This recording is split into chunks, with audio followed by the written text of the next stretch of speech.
G'day and welcome to A Down Under Yarn. This is episode probably 28 or 29. I again don't have show notes in front of me and I am sorry about that, but I really wanted to get this done. Now it is actually 9:30 at night, so there's no natural light outside. There's a breeze in the trees. We've had sirens going up and down for the last 2 nights. I'm not sure what's happening, but hey, I've got a hectic next few days and needed to get this done, or wanted to get this done, more like it. Now, I'm your host Fiona, also known as Fifykins.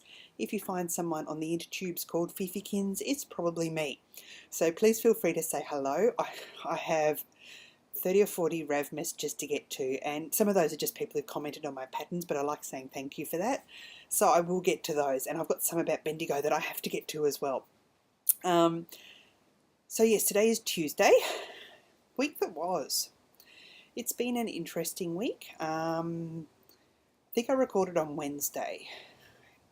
Mum and her friend have been over in Japan, and Emmy's coming home next Monday. So that's really exciting.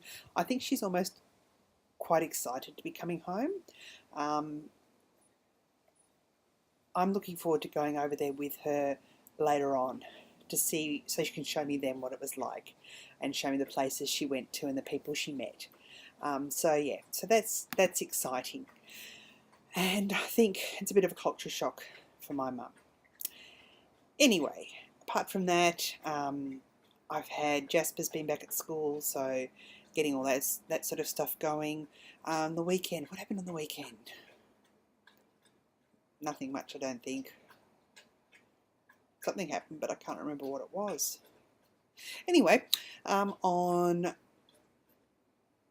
Friday, I went to spinning group and I had to drop all my show entries off. It's Cairns show Wednesday, Thursday, Friday this week. And the fibre crafters convinced me to enter things in the show. And I was really quite nervous about it. But as they said, we show things so that other people can like our crafts and hopefully then become involved themselves. And I know myself that I've seen them spinning and weaving at the show, for the last 10 years and been really interested in it.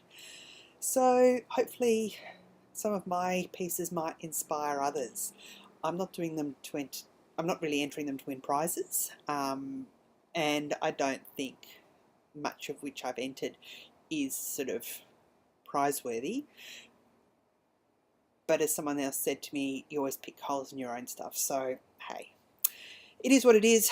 What will be, will be. And yeah, so I have tomorrow at the Cairns show, I'm doing the feed and change tent, or it's actually a demountable office, I suppose, like a site office for Breastfeeding Association. I usually help them each year. And then in the afternoon, I am helping the fibre crafters at the Cairns show by doing the spinning demonstration. So I'll get more to that later on. Bendigo, I leave Thursday evening. I think I fly out at 5:30, get into Melbourne at like 11:30 at night. I'm staying overnight at at a hotel at the airport, and then picking up a hire car on Friday morning, meeting up with Kiki from Yarn vs Zombies, and we're having a road trip to Bendigo, so that's very exciting. I think Friday, I'm not sure, things might have changed a little bit because, I'll get to that later, but definitely having a meetup on Saturday. It won't be at the Fibre Festival, it will be at the Nanny and New Muster, which is at the Bowls Club. Now, if you've been to Bendigo before, you probably know all about this. If not, please send me a message. I'll also put my mobile number in the show notes. I'm more than happy for people to have my mobile number. And please feel free to text me or message me or whatever. And anyone else who wants to message me, they can too. So we can meet up. The people who've been before, so there's actually nowhere at the showgrounds to meet up. Nowhere to sit down and natter. However, the Nanny and You, which is put on by the You Give Me the Knits, and just a minute, I can tell you. It is Bendigo Fibre Master, North Bendigo Bowls Club. So Janet Knoop and Mandy Chandler. So that is at the North Bendigo Bowls Club.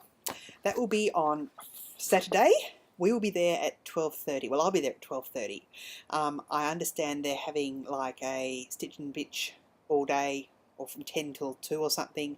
There's places set up so you can sit down, you can spin, you can knit, you can do whatever you want. My first stop on Friday is to meet up with the button dealer. Apparently there is an official button dealer, so I can get my Ravelry, My Name is Phoebekins, because I don't have one, because I haven't needed one. So I am really, really, really excited about that. But it's meant getting ready as well. Mimmel's coming over to stay with Jasper for the weekend. He gets Friday off for show day holiday. I've just heard the cats inside. They've jumped up in something and something's fallen down, but still. So he gets Friday off. So the boys are going to go to the show on Friday. And then Saturday, I think they go to the movies. And Sunday I get home. I fly out Sunday morning at 11, I think, and get home here at about 4:30. So, yeah. But I've been trying to prepare. It's been overcast and windy for over a week. And we've had rain, which has been nice. It's always nice to have a bit of rain. But of course, I need sunshine to dye yarn. Sunday morning I woke up and there was sun streaming in the window. So I quickly threw some clothes on, raced downstairs to the dye pots, soaked some yarn so I could dye it because there was some sunshine. It was short-lived though. So it meant I brought it in at night.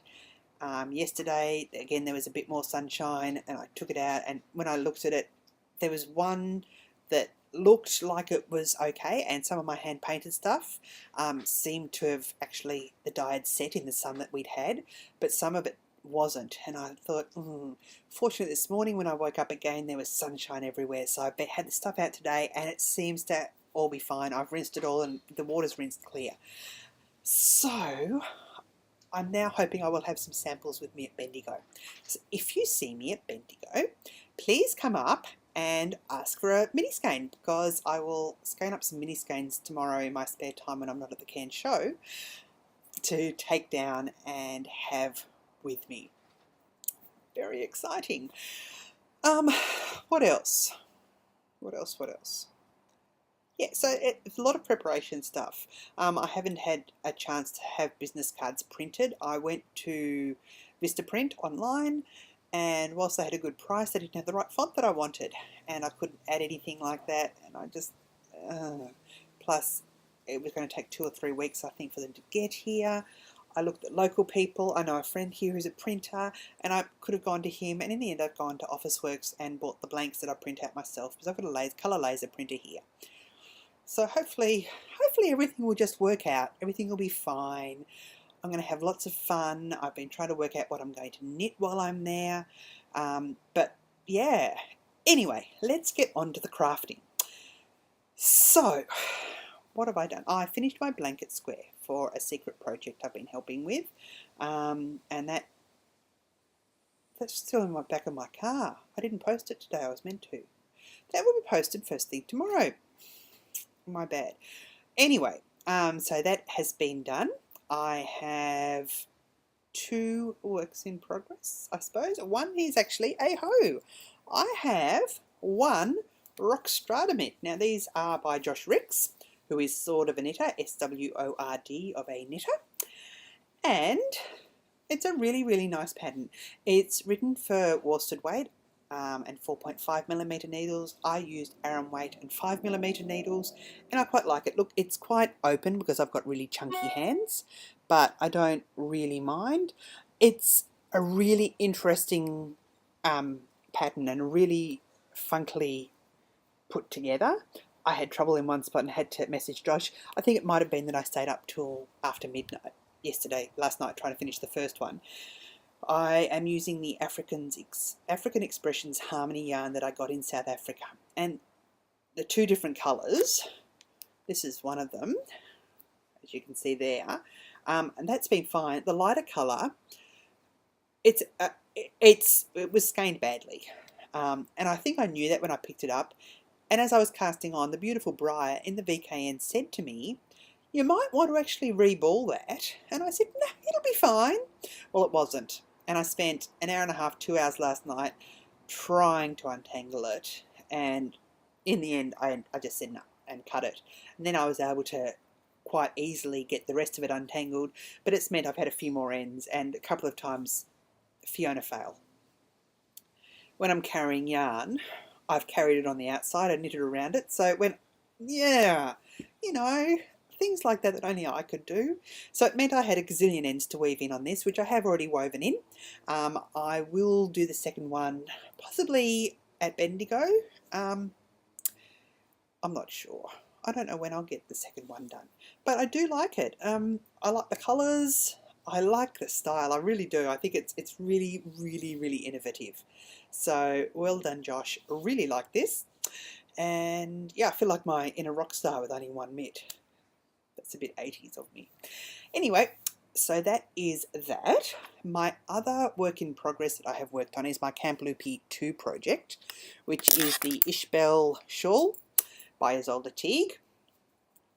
And this starts with a stockinette top. And yeah, so I've done a bit on that. I will take this with me because I know that I can knit this on the plane, the stockinette part at least. And there we are, granny panties, I think, aren't they? Isn't that what we call them? So yeah, so even if I get that bit done to the lace work, I'll be happy. I'm also probably just going to do some stripy socks, top stripy socks, and I will do a true afterthought heel on them. So I'll just knit. I'll knit them. I'll knit one anyway, possibly while I'm down. It depends, because I don't think I'm going to make stash. I've still got 2 or 3 weeks, so I might easily get there. But my production over the last couple of weeks has been pretty slow. I've been spinning a lot, which I think that's all my knitting. Yeah, I think so. Anyway, spinning. I have been spinning a lot, and because I'm a beginner, I'm not going to get super duper yardage, but that's okay. I was spinning last week. I think I'd spun part of this. It was a 4-ounce braid from Zarzuela's Fibres in this is the emerald green colourway, I think. Really, really pretty. I'm really happy with it. I think it's quite nicely balanced. From memory, I think it's about 270 yards I got.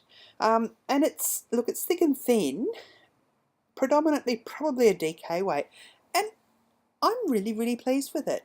I really like the look of it. There you are, there's some really thin bits in here. But there's also, it's really quite nice. So I'm not sure what I'm going to do with this. I'm thinking I did try and do earlier in the year Age of Brass and Steam, and then that's the project I lost the project bag. So when I rescanned this, I didn't move the pegs on my Swift, and I didn't say what fibre this. Sorry, this is my Camp Loopy.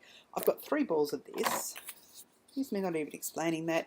It is the Alchemy Yarns of Transformation, Alchemy Yarns, the Juniper. I'm pretty sure it's Juniper base, which is 100% superfine merino, 232 yards, colour 44F, which is cherry tart. It's machine washable, and 50 gram balls. So I've got 3 50 gram balls, so it's 232, that's 690 odd yards. I'm not sure, I need to use 500 yards, which I shouldn't have any problem doing. I'm getting a bit anxious. Camp Loopy 3 project hasn't been announced yet. This yarn took 3 weeks to get here. So, I'm not sure what I'm going to... hey, I can always contact Sherry at the Loopy U and say, hey, when's it arriving? Or if it doesn't arrive until... Because if it is a sweater or something, or if it's a larger project, which it possibly will be, I may need the whole month. I don't know. Anyway, this was my major spinning. It smells nice. It is Polworth. Yeah, this is Polworth. Really, really enjoyed spinning this. So there's that. That was soaked. When I got to Fibre Crafters on Friday, the lovely Isabel, who is teaching me to spin, produced some mohair. And I had some fun. She only had a bit, and in the end I spun it all onto one bobbin, wound it into a centre ball and plied it from both ends. And hey, it's grossly overspun and overplied. Someone said you could put it back through again. I don't think so. I've got about 50 yards and I didn't even weigh this to find out how much it weighed. It looks to me like it's about a worsted weight yarn. And I think I'm probably going to use it for some owl puffs. Again, there was a mixture of colours in there and I tried to separate them as much as I could.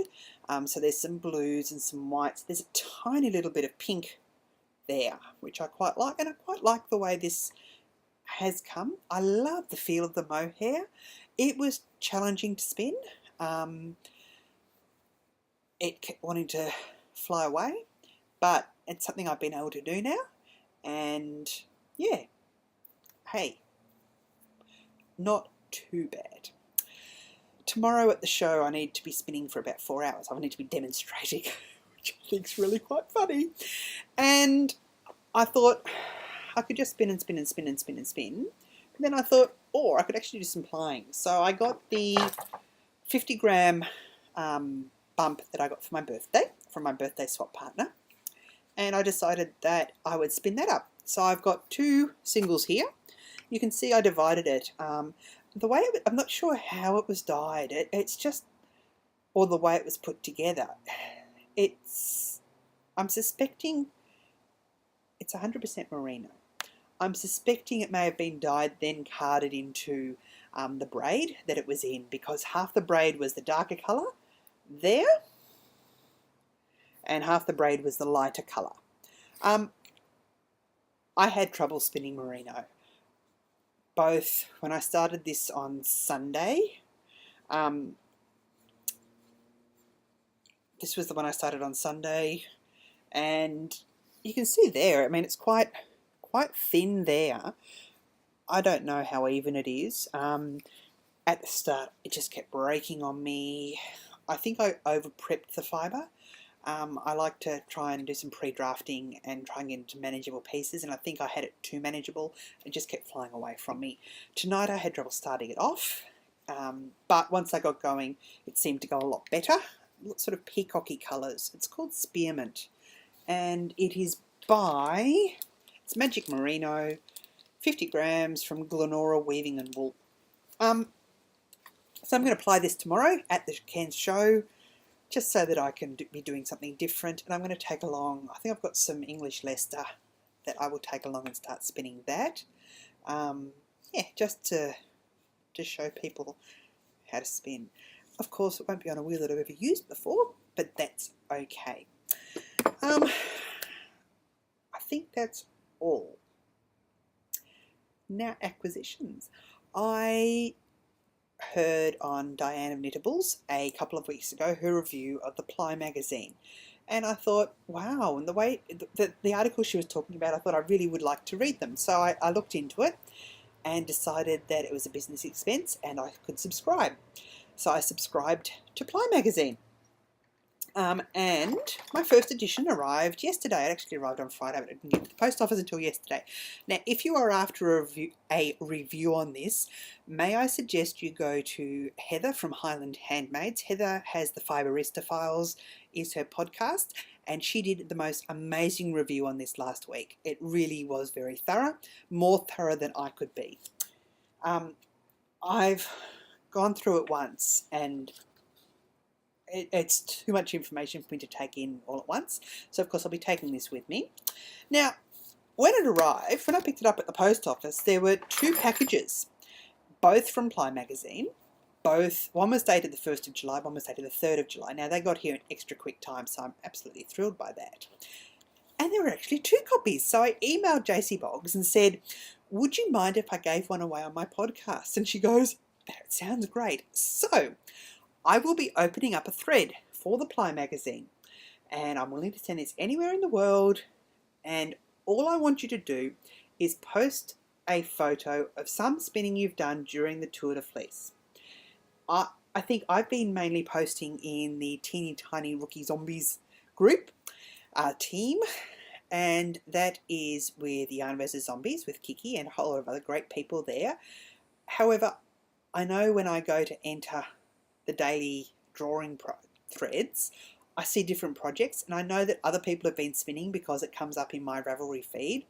So it'd be great if we could share some of our recent spinning. So I don't mind how many photos you put, but they have to be in the one post. So one entry per person, which means only one post in the thread. I'll also open a chatter thread so that in case people do want to chatter, they can go to the chatter thread. And this will be open for 2 weeks. So I think probably until the end of the month anyway. So I'm not sure when I'm going to be recording, probably Tuesday next week, I'm not sure. But whenever, it'll be closed at the end of the month. So that's a bit less than 2 weeks, so they're about 2 weeks. So this is for the first edition of the Ply magazine for you to enter.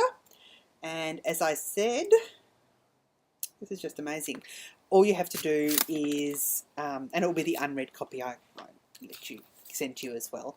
All you have to do is post a picture of some finished spinning.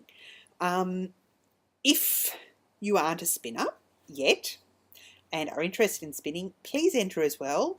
Just by talking about, just by mentioning your enthusiasm and what you're going to do to start yourself off spinning. Okay, does that make sense? I hope that makes sense.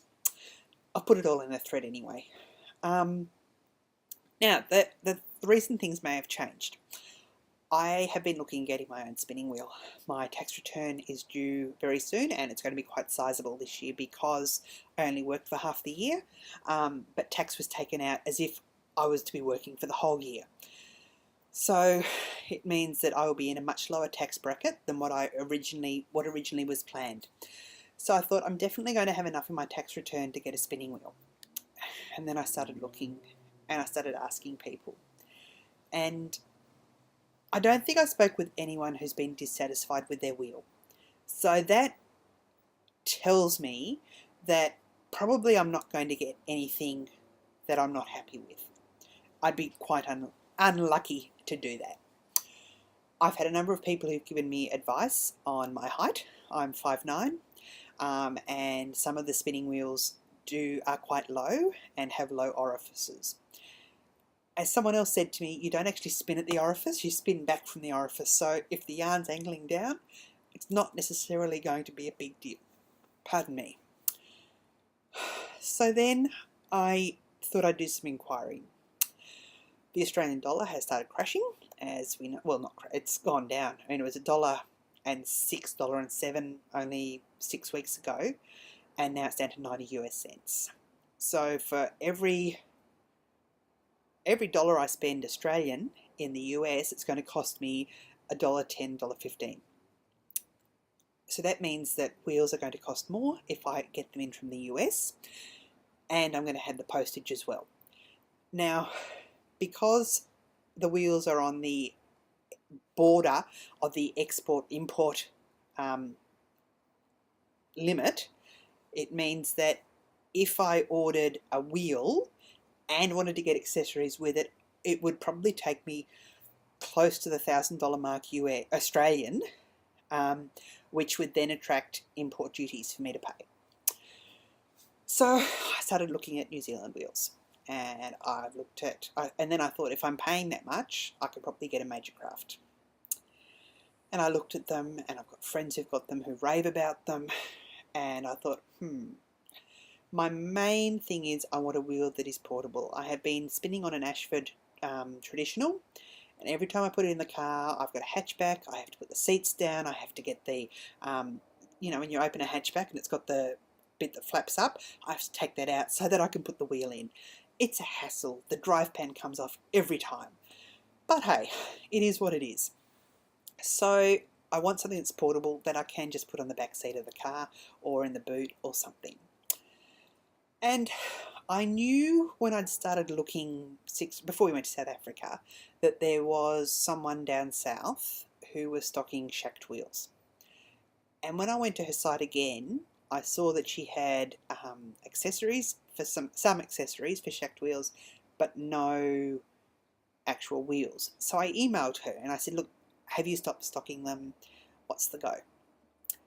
And she replied and she said that because the price that Shakt were charging her, plus getting them here, plus she then had import duties, all of that, it was cheaper for people to get them direct from the US. So she said, and she understood that. So she stopped stocking them. However, she still recommended them.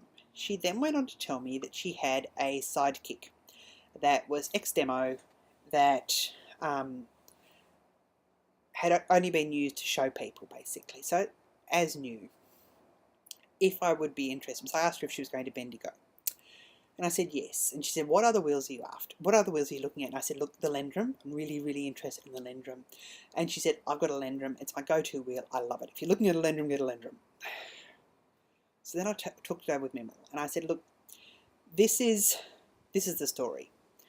And he said, he was very wise. He said, if you get a sidekick now, and when he worked out that I wasn't talking about phones that flip up and do all sorts of stuff because it's a techie thing, which I confused someone on Plurk as well, which was quite amusing. He said, if you get that now and decide in 12 months' time you want another wheel, will it keep its value to sell? And I said, yes. Thereabouts, it will, yes. He says, okay. He then said, Lendrum wheels, they'll be around. And I said, well, as far as I know, he said, but spinning wheels seem like the sort of things that they'll be around for 15, 20, 30 years at least. And I said, yes. So he said, and then he said, if you order that now, are there any in stock? And I said, last time I looked at the Woolery, there were. He said, okay, that'll take you about 3 or 4 weeks to get here. And I said, yeah. Or I can pick one up in Bendigo, not have to pay any postage on Friday or Saturday. So we decided that I'd probably go with the sidekick. I am going to try it out first, and probably also perhaps try a margin craft, because this lady does stock margin crafts, and she's going to be there, and go from there. But I am leaning towards the sidekick because of the portability. That's really what I'm after. Everyone I've spoken to who's got a sidekick loves it, and they swear by it. They really, really enjoy it. So that's my story there. Looks like I'm going to be coming back from Bendigo with a spinning wheel. So that's really, really exciting. I'm looking forward to meeting up with some Aussie indie dyers down there, getting some of their stuff, some fibre. Unfortunately, Kathy's Fibres isn't going to be there, which I'm disappointed in. I would love to have been there, but if I've got any money left over at the end, I have my budget, I will order some online. Yeah, I think that's about it. I don't think there's anything else. Again, the meetup on Saturday will be at the Bowls Club at the Nanny and You muster at 12:30. So I hope that some people can pop in then. I'll put that in the Ravelry group. There's a thread there. And yeah, let you know in case you don't see this in time. I am behind on podcasts myself. I'm looking forward to having 5 or 6 hour flights. I have to go via Sydney. I think Sydney first time and then Brisbane on the way home, or one or the other. But it's 2.5 hours to Sydney, and then between Sydney and Melbourne's about an hour. So I'm looking, and I've got an hour layover there. Looking forward to getting some podcast viewing done and some knitting. I found a cowl that I was thinking of casting on, and it was fingering weight held doubled, so I might still do that as well because I can. Hopefully next week there'll be quite a bit of knitting progress. If I did that held double, that would count for stash dash too. That's not a bad idea. Anyway, it's 10 o'clock. I need to get this done. I've got to do some more washing. I've been dying, so it's exciting. I had to go and see my accountant today. This is just an aside, to organise my tax return. She's the one who told me that, yeah, I will be getting quite a nice tax return. And she said, so what are you doing? I said, I'm dyeing yarn. And she said, it's got an E in it, hasn't it? She said, I thought you said dyeing young. And And I said, no, dyeing yarn. And she said, oh, it does have an E in it. You're not killing the yarn, are you? So, yeah, she was pretty excited. So she's given me lots of accountancy type tips. And yeah, she said, have you ever done any bookkeeping? And I said, I've done a bit. And she said, do you know how to reconcile a bank statement? I said, yeah, my mother used to sit down every week with her bank statement and her checkbook and her credit cards and mark everything off and ring the bank and abuse them when she couldn't make it reconcile. So she said, okay, so you've got some idea. And I said, yeah. So this could be interesting. I've been getting in my paperwork for the NICE program. I did get an email. They need me to prove that there's a market out there. I think I mentioned this last week. I've got enough testimonials from people now. I don't need to do a survey. I am sending off some samples. So one of the reasons I did this dyeing was that I can now wind up some mini skeins and send them some mini skeins as well. The joy of joys. Yeah, so I think that's it. Another sub 30 minute. No, thank you. Until next week, I will say Uru. Please come up and say g'day if you see me wandering around Bendigo. If there's any people watching me in Australia. Apparently people know that I'm out there, which is quite funny. Anyway, until then, I will say cheerio. Uru. Bye.